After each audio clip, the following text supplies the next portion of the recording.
Okay, we ready? Ready? Okay, we're going to open the City of Chelsea Traffic and Parking Commission meeting. Okay, the approval of the minutes from April 5th, 2022 meeting. To approve the minutes. Okay, all in favor? Aye. Okay, communication November 17th from Mary Fester requesting a discussion on speeding vehicles and traffic concerns at the intersection of Jefferson and Washington Ave. Excellent. So our transportation consultant, TEC engineers, at the city's behest, produced a set of traffic calming measures that are appended in the commission's package. The measures propose the institution of painted curb extensions at the corner of Washington and Jefferson. This will sort of narrow the turning radius, thereby slowing vehicles that are turning from Washington Ave onto Jefferson. Additionally, the painted curb extension would include flexible bollards to provide visual delineation of the pedestrian crossing area, as well as shorten the pedestrian crossing both across Washington as well as across Jefferson. Lastly, the plan would be complemented with the installation of new roadway safety signage, as well as pavement markings on Jefferson Ave to alert vehicles descending southward down Jefferson of the oncoming crosswalk and stop sign. And so during the last meeting, we conferred with the fire department, who requested that the item be continued until this meeting in order to examine the feasibility of it with the fire department apparatus. We did hear feedback from them following the meeting, and as such, we've revised these plans to eliminate the placement of flexible bollards after the crosswalk on Washington Ave. So if you're looking at the plan, it would be to the left of the crosswalk on Washington Ave as you're turning onto Jefferson. So those have been eliminated from this plan, so this would be conducive to fire truck turning movements. And with all of that said, we're at the point now where we would recommend the approval of the plan for implementation this summer. Okay. Anyone want to make a motion? Make a motion to approve it. Okay. Give me a second. Can I, before you guys approve, can I? Absolutely. Yeah. Oh, Okay. I'm sorry. Sorry. Did you No. sign in? I did sign in. Oh, okay. Is there any, like, you know, because I live there, so I've been thinking about this a lot. There's a speed table right at Carmel, and then people come over that speed table and they zoom right down Washington. They'll come up Jefferson, and I'm really hoping that this will slow it down. However, I think a speed table at that crosswalk would also really help. And that would alert people that sometimes you can stand there for, I'd say 3 or 4 minutes, but it's probably like 12 seconds to wait for cars to stop. But the speed table would allow cars to see the pedestrians that are standing up while they're running or walking across the street to catch the bus, because it's a very busy bus intersection as well. So in terms of the location of such a speed table, you know, if we were to propose one, it would usually be equidistant with the existing one at Carmel and the intersection of Jefferson and Washington. So there could be, you could potentially include an elevated crosswalk, so across Washington at Jefferson. If that crosswalk were to be elevated, it would offer that traffic calming feature and level of pedestrian protection. Because this wasn't in the plan set that we had presented at the last meeting, we would have to confer with the fire department to ensure that it doesn't conflict with any fire department operations. But we would be happy to meet with them after this meeting, continue this to the June meeting, and present a finalized version of the plan at your request. Yeah, the reason why I didn't come to last meeting is because I didn't get the letter until after. Sure. I'm like, oh, our U.S. mail, but I should have known. But thank you, yeah, that would be appreciative. And then while you're looking at traffic, then you can just move up Jefferson to that Jefferson-Franklin intersection. And then people come zooming around, then they go all the way up Summit Ave really fast. So like that whole thing needs to be looked at, in my opinion. So I didn't write that down, but I can if you want. So I appreciate it. Okay. And so this shouldn't interfere with our implementation Okay. schedule either. We were aiming to implement this sometime in July, once funding becomes available from City Council's capital improvement Okay. program. And so we'll, I'll make a motion to table this pending examination of a proposed speed table in consultation with the fire department. Okay. Are you okay with that? Yeah, I'll second. Okay.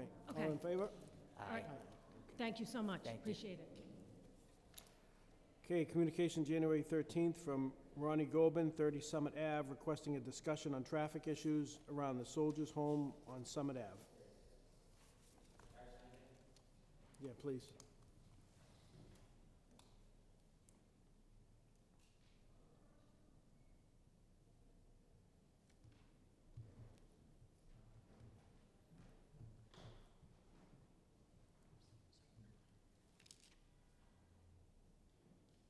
So Ronnie Gobin, 30 Summit Ave, Chelsea.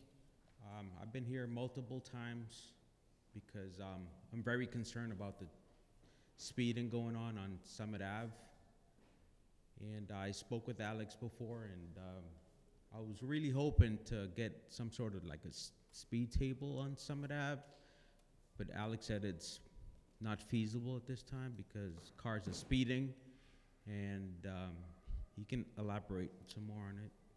Absolutely. So we, in conjunction with DPW and our consulting engineers, examined feasible measures for calming traffic on Warren and Summit Ave. So there's kind of three main parts to the plan. And so starting with the area closest to Webster Ave, which is one of the areas of concern, Summit Ave has a steep grade that descends down to Webster.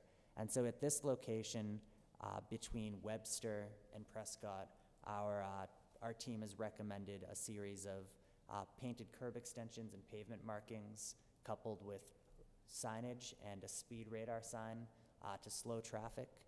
The reason a speed table at this location would not be feasible is because of the grade. So if vehicles descending down Summit are going too fast and hit the speed table, they could become airborne and potentially cause a public safety risk to surrounding residents and property.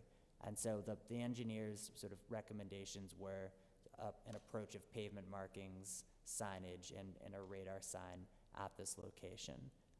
In other areas in the district that we've analyzed, we are proposing 2 3-inch speed tables along Warren between Summit Ave and towards the Soldiers' Home area on Summit. We've proposed a series of painted markings, including center medians, narrow traveling lanes, enhanced signage, and new crosswalks to enhance safety and slow vehicular traffic.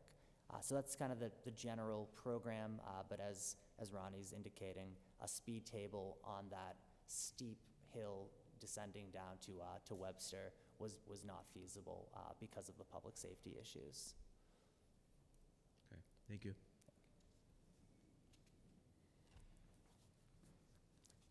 And similar to the previous request, this would be a plan that we would envision implementing this summer as soon as funding becomes available in FY23.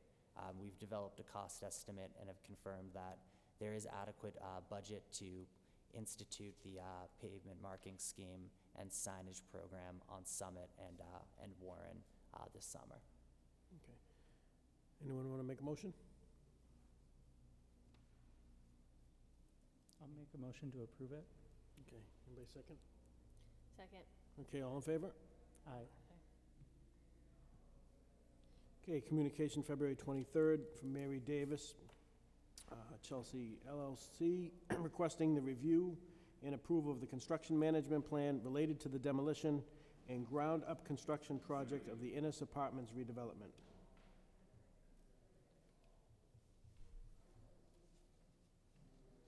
Mary Davis, JJC JMC Chelsea LLC.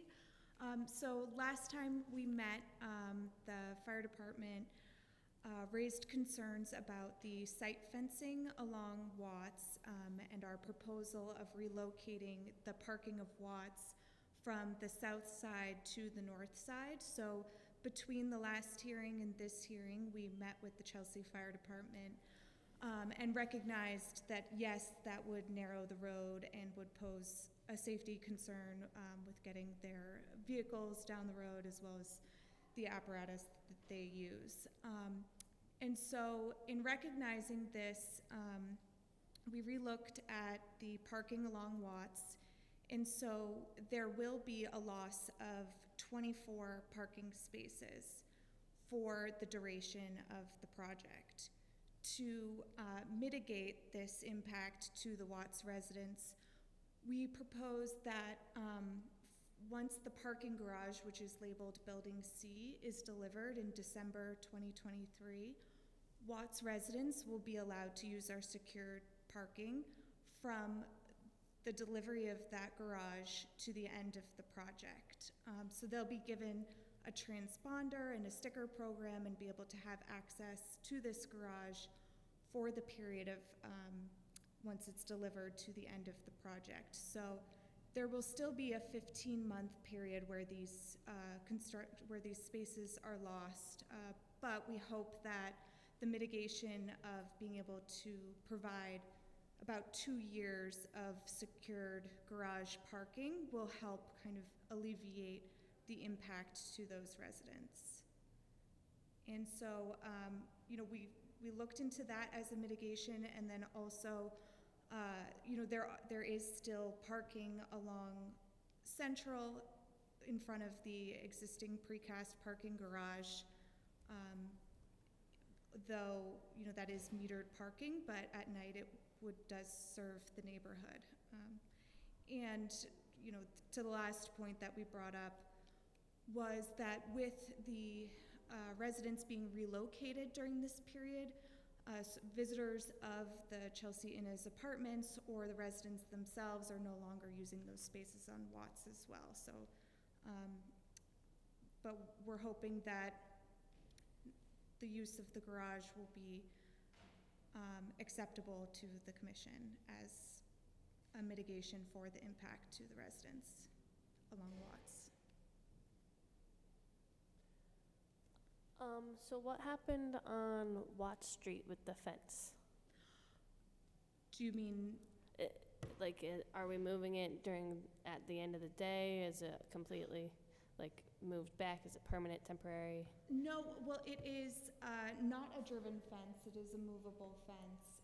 So it will be where the parking spaces are now. And that's to construct the foundations and the sidewalks that we'll be resetting, swinging of materials. So really parking along there would be a risk in and of itself, even if the fence was along the curb line.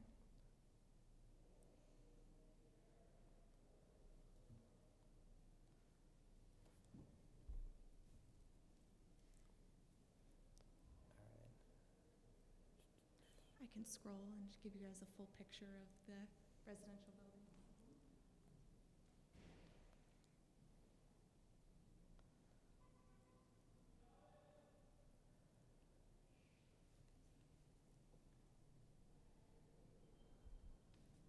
And so during your meeting with the fire department, and I apologize, they are not able to attend tonight due to a public safety matter. Did they raise any other issues or provide any feedback that has subsequently been addressed in the revised plan? No, I think their main concern was the narrowing of the street of Watts. So that is what we focused on addressing with them. But of course, if they have additional comments, they can feel free to work with us throughout. So Okay. we really focused on that issue. Right, okay. And then my second question pertains to general traffic circulation in the district. And so previously there was a scheme that illustrated detour routes diverting vehicular traffic down Bellingham Street as opposed to southbound down Willow, since the section of Willow will be closed for the project duration.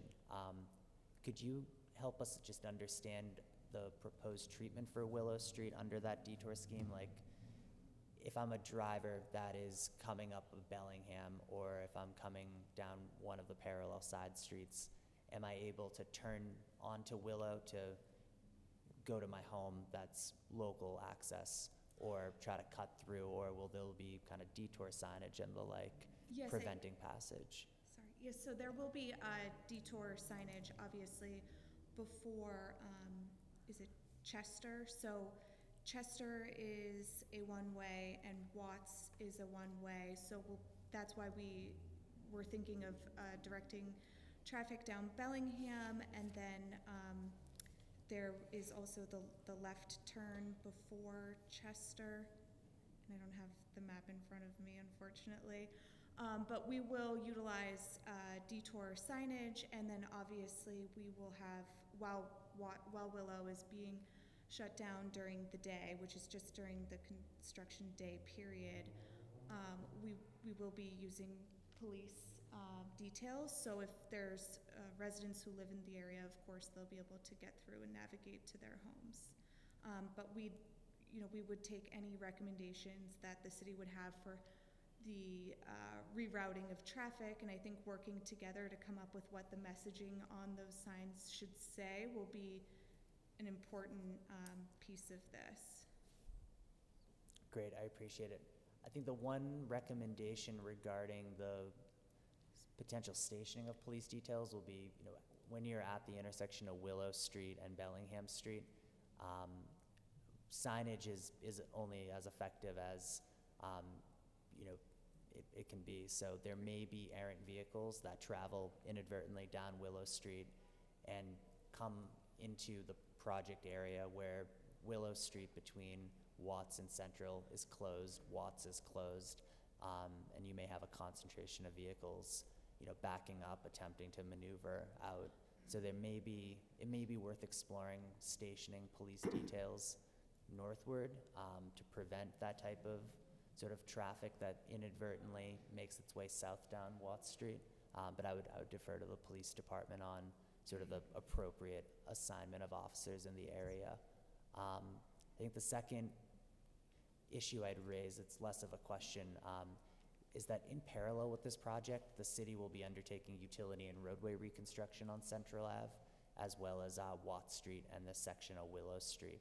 And so there will be, key phases of the project where, for instance, Watts Street will have utility reconstruction occurring simultaneously to the building development project.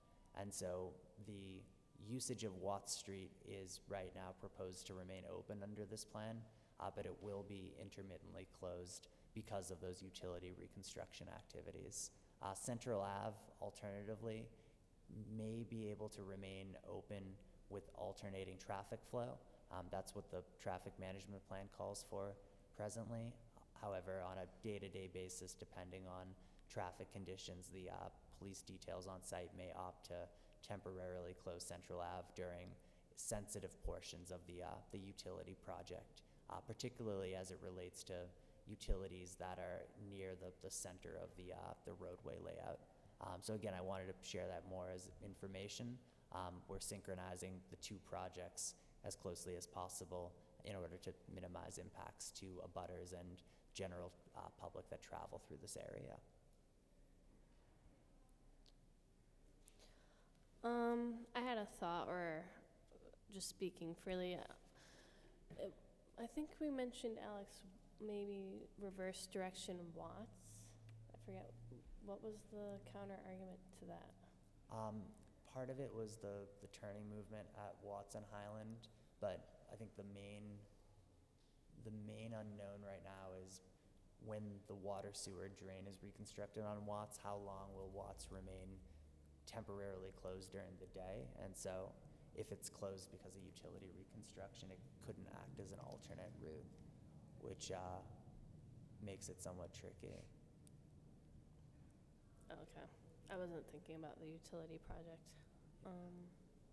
Yeah, because originally we were thinking about, whether you could reverse the direction of Watts Street temporarily to provide sort of passage to circumvent the project area, coming down Willow to Watts and then out to Highland. But because the utility contractor will be in Watts for, you know, at least one construction season, it may not be plausible, at least for the first year. And I would guess it's the same sort of pinch point at Chester too in Highland. Yeah, so you have parking, tight turning radii, Yeah. as well as buildings that are at the back of the sidewalk, Yeah. along with utility poles and other obstructions. So that the turning movements are particularly sensitive for the fire department Yeah. and larger vehicles. Okay. Any other questions?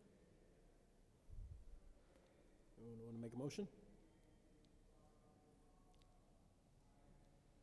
So I'll make a motion to adopt the revised traffic management plan presented by the Corcoran Group for the redevelopment of the Innis project, including the modifications made in response to the fire department, the provision of garage parking upon the construction of the parking garage facility, as well as the detour routes that were previously presented at the last meeting. Anybody second? Okay, all in favor? Aye. Thank you. Okay, communication March 2nd from Councillor Vega Maldonado and Councillor Vido requesting the commission look into the placement of speed tables to be located near 32 Franklin Avenue.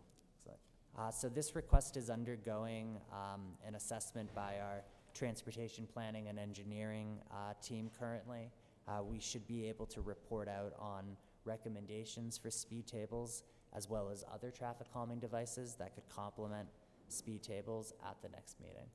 So I would propose tabling this until the June meeting pending the generation of this plan. Anybody second? I'll second. Okay, all in favor? Aye. Communication March 22nd from Jacqueline Bevere Maloney of the ELC requesting the closure of Shirtliff Street and Central Avenue to Congress Ave on Wednesday, June 22nd from 7:30 a.m. to 3 p.m. for the annual Spirit Day.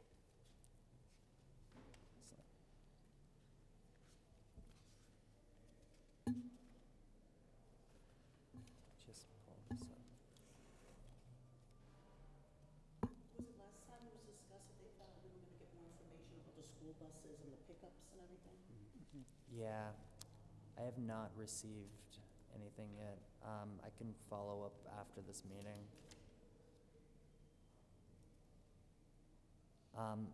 You know, given that this is time sensitive with the, you know, Spirit Day scheduled for June 22nd, one option could be if the commission's comfortable with approving it with the condition that the school department is agreeable with the closure of the street, ensuring that it doesn't conflict with pickup drop-off activity. That could be plausible, or we could elect to table this until the June meeting. We could also assign some police officers there too. Exactly. You know, at beginning of the day and at the end of the day, so for us, it's really not an issue. Okay, great. So I'd make a motion to approve this request pending verification from the school department that such request would not conflict with school pickup and drop-off activity. Okay, anybody second? I'll second. Okay, all in favor? Aye. Aye. I'm gonna have to put a buzzer.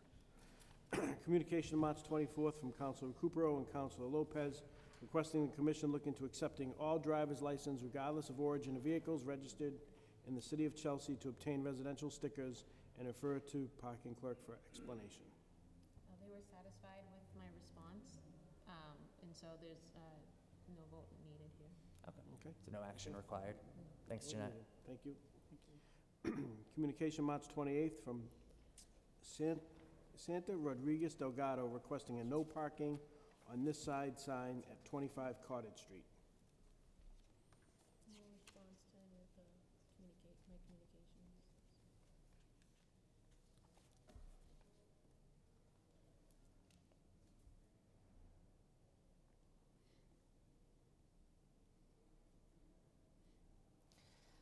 So it looks like she just doesn't want it on a telephone pole, in which case DPW can just place it on a regular street sign pole. Okay, so would a vote be required from us? I don't think so. I don't, yeah. Yeah, that side of the street already has a designated no parking zone. I see it here. Yeah, I took a picture earlier. Okay, so this is an issue that DPW could resolve through the installation of a standalone no parking sign and removal of the existing sign from the utility pole. Okay, thank you. Okay, public hearing regarding the approval of the construction management plan for 25 6th Street.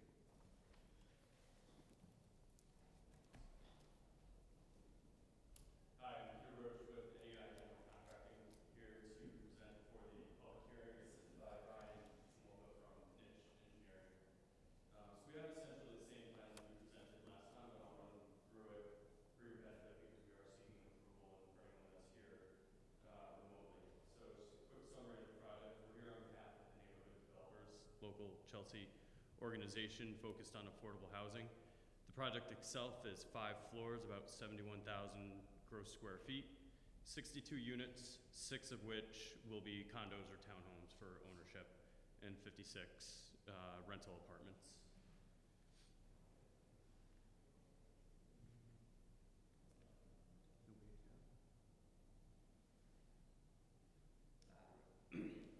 Quick overview of the schedule. Provided we receive approval of this plan and we secure our building permit, which is in the works, we plan to mobilize in June of this year. We have about a month to 6 weeks of abatement and demolition, then about 3 to 4 months of foundation construction, 3 to 4 months of structural steel and wood framing, and the balance of the project will be on the interior finishes and the exterior facade. 18 months in total. I have a quick slide for each one of these phases that we can run you through. Before we do so, just a reminder what really drives how we've organized this plan and what drives our request to utilize the sidewalk and the parking spaces on 6th Street. We're bounded by the MBTA Silver Line on the north and residential butters plan east. So the only way to really service this job with deliveries, cranes, hoisting, and that sort of stuff is from 6th Street.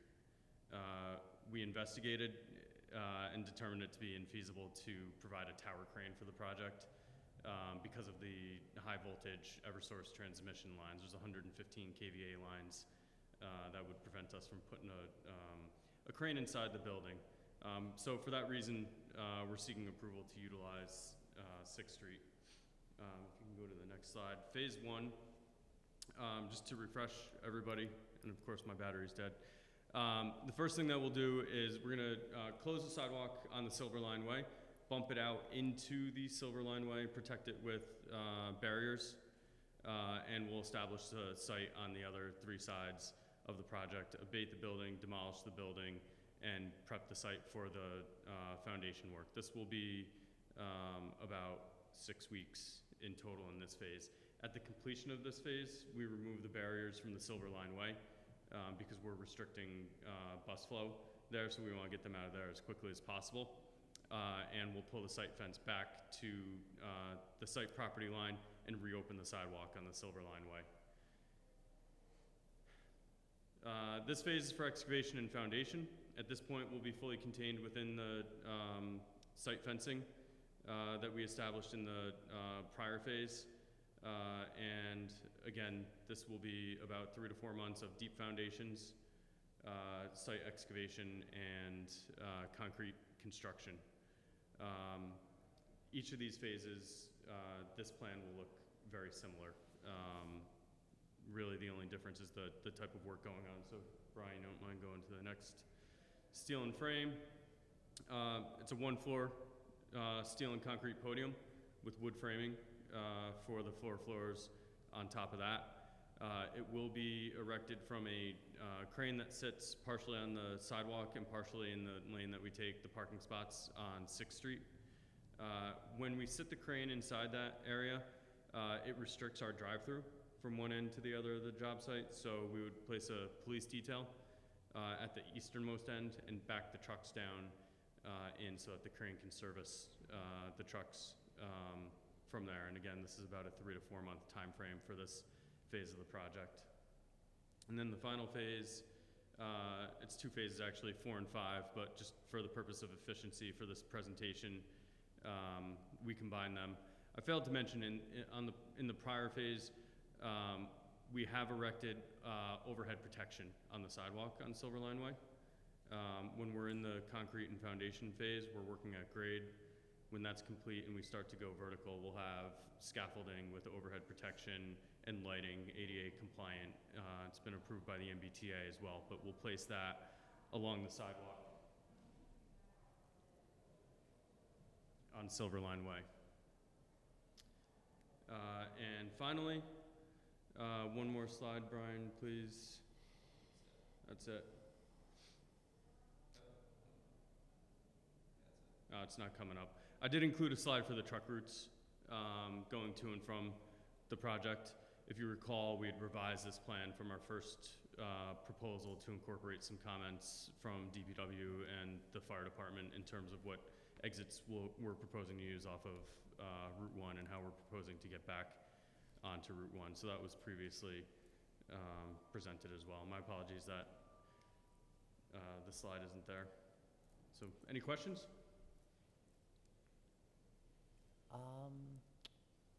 So just to confirm, so during the vertical construction phase, the sidewalk abutting the building or the site and future building will remain closed to pedestrian passage. There will be a sidewalk on the opposite side of the street that will remain open. We're diverting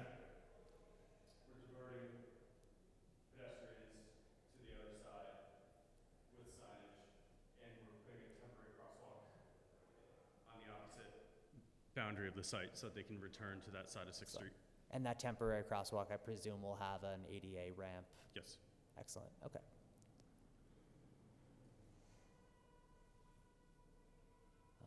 I have no other questions from our end.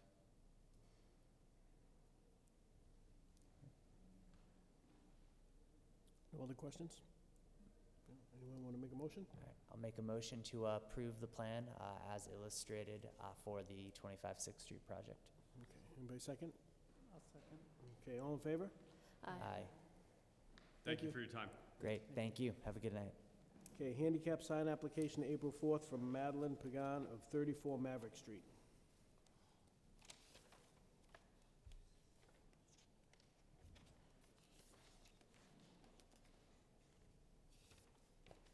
Excellent. So this applicant submitted a complete application attesting that no off-street parking is required. The registration and handicap placard all looked acceptable. Oh, actually, the handicap placard expires on May 4th. Tomorrow. Good eye, Becca.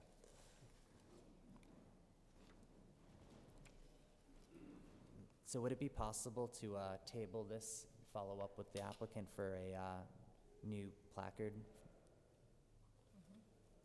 Okay. Anybody second? I'll second. Okay, all in favor of tabling? Aye. Okay. Handicap sign application April 12th from Diana Stevenson of 4 Saipan Road.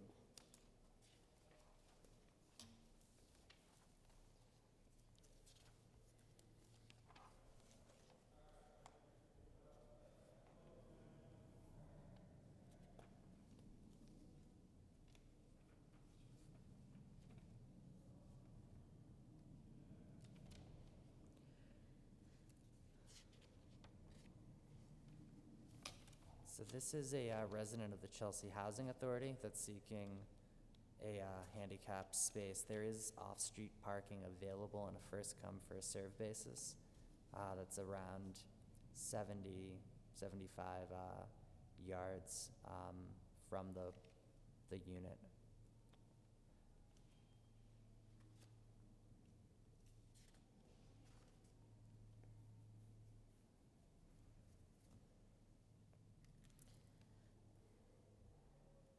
So the resident can walk around 200 200 feet without rest, and the spaces available on site are around, 200, 210 feet from the unit.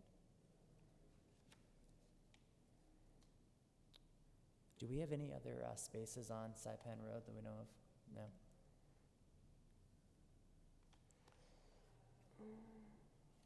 Does housing provide their own handicap spaces? In the off-street lots, yeah. Is there street parking? Like, There's I don't know. parking situated on the other end of the site, though. I just don't know. Okay. As you go in, there's spaces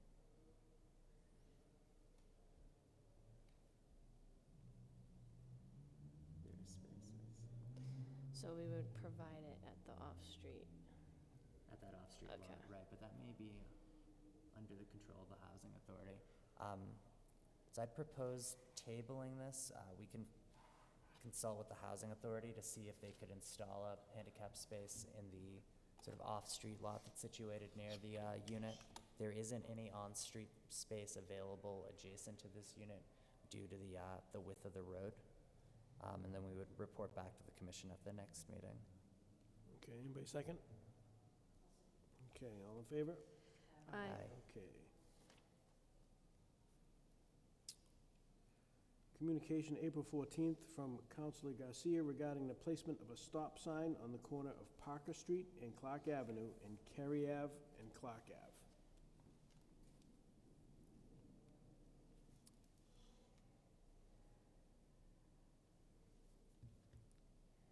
So Clark and Parker already has a stop bar.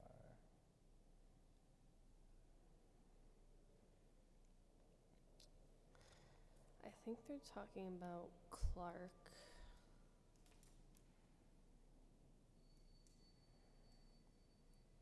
Like on Clark. Oh, so Clark would not have the right of way.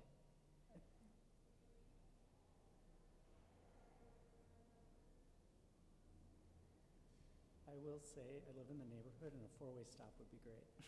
Yeah, in order to institute a full four-way stop, we'd have to complete a warrant analysis to ensure that it meets the criteria for a four-way stop.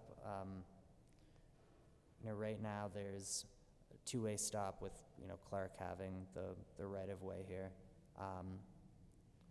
We could investigate it further, particularly on Carey and Clark. That intersection may meet the warrant.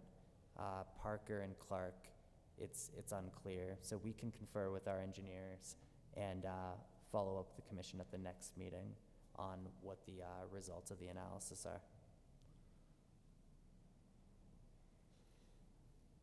Okay, anybody second?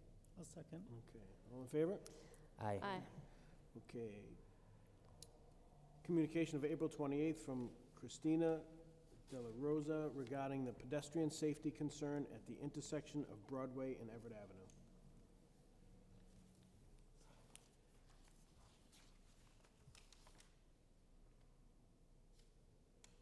So this resident currently resides at 203 Winnesimmett Street. They're a senior resident that's reporting difficulty crossing as well as safety issues at this location of Broadway and Everett, and requesting assistance from the city.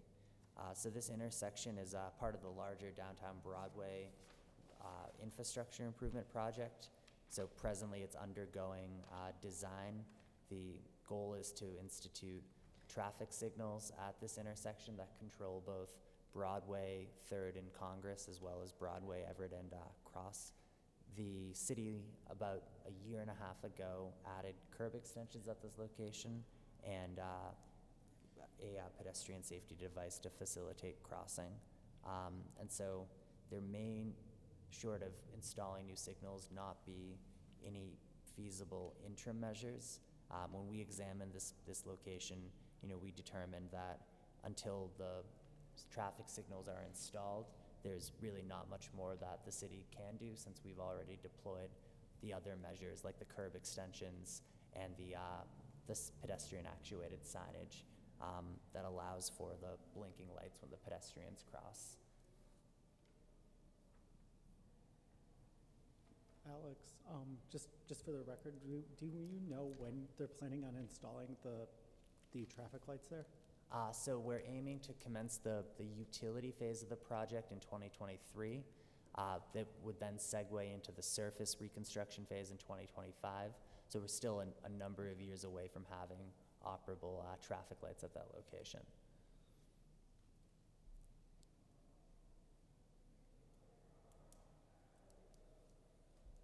Okay, anybody want to make a motion on this?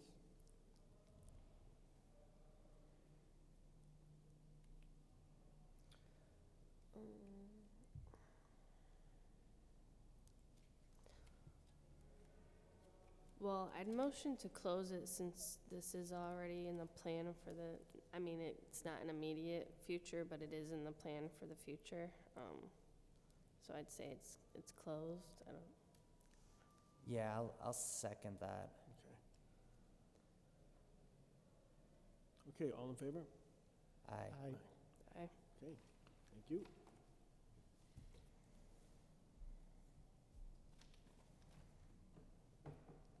Meeting adjourned.